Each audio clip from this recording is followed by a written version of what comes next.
بسم اللہ الرحمن الرحیم۔ شروع اللہ تعالیٰ کے نام سے جو بڑا مہربان نہایت رحم کرنے والا ہے۔ حضرت انس رضی اللہ تعالیٰ عنہ سے روایت ہے کہ نبی کریم صلی اللہ علیہ وسلم نے فرمایا، جس شخص کی نیت محض آخرت کی طلب ہو تو اللہ تعالیٰ اس کے دل کو غنی اور اس کی پریشانیوں کو جمع کر کے اطمینان خاطر بخشتا ہے۔ یعنی اس کے پاس دنیا آتی ہے لیکن اس کی نظر میں اس دنیا کی کوئی وقعت نہیں ہوتی۔ یعنی کسی بھی علمی یا عملی کار خیر کو اختیار کرنے کے سلسلے میں جس شخص کی نیت اور اصل مقصد محض رضائے مولا اور ثواب آخرت کی طلب ہو تو اللہ تعالیٰ اس کو قدر کفایت پر قانع و صابر بتا کر اور زیادہ طلبی کی محنت و مشقت کے کشت و رنج سے بچا کر قلبی غنا عطا کر دیتا ہے، جس کی وجہ سے وہ اس بات سے بے نیاز اور مستغنا ہو جاتا ہے کہ ریاکاری کے ذریعے لوگوں سے مال و جاہ اور عزت و منفعت حاصل کر کے آخرت کا نقصان و خسران مول لے۔ نیز اللہ تعالی حصول و معاش اور ضروریات زندگی کی تکمیل کے سلسلے میں ان کی پریشانیوں، الجھنوں اور ذہنی انتشارات و تفکرات کو سمیٹ کر خاطر جماع میں تبدیل کر دیتا ہے، بیں طور کہ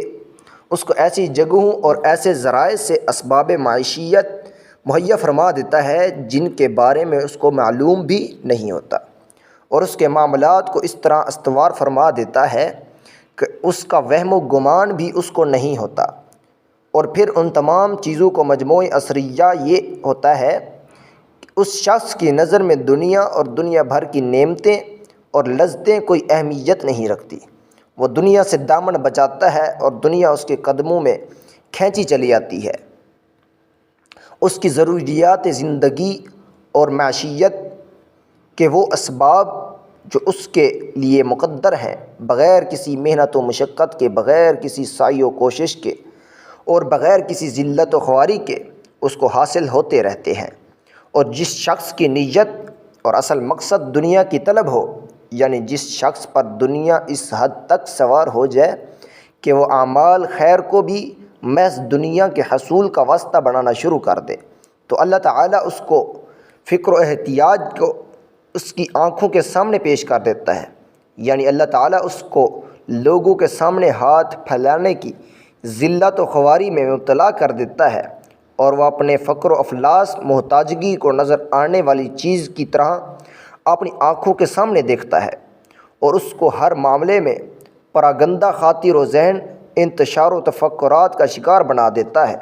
نیز دنیا بھی اس کو صرف اس قدر ملتی ہے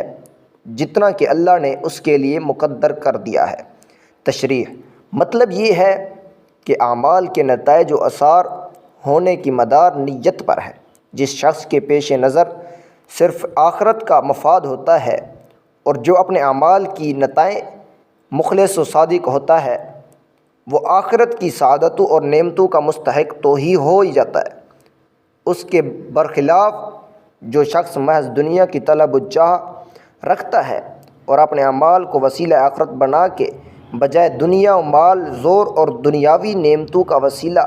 و ذریعہ بنا دیتا ہے، کو آخرت میں تو اس کی سزا بھگتنی ہوگی، لیکن اس دنیا میں بھی اس پر اس برائی کا یہ وبال پڑتا ہے کہ وہ خاطر جماع اور اطمینان و سکون کی دولت سے محروم ہو جاتا ہے۔ ہر وقت طرح طرح کی پریشانیوں اور مختلف تفکرات کی وجہ سے حیران و سرگردان رہتا ہے۔ یعنی اس کو وہ رزق تو ضرور ملتا ہے جو اس کے مقدر میں ہے، مگر اس کے حصول کے لیے بھی اس کو نہایت محنت و مشقت اور پریشانی و کشت برداشت کرنا پڑتی ہے۔ دوستو، اللہ تعالی ہمیں ان حدیثوں پر عمل کرنے اور اپنی زندگیوں کو سنوارنے کی توفیق عطا فرمائے۔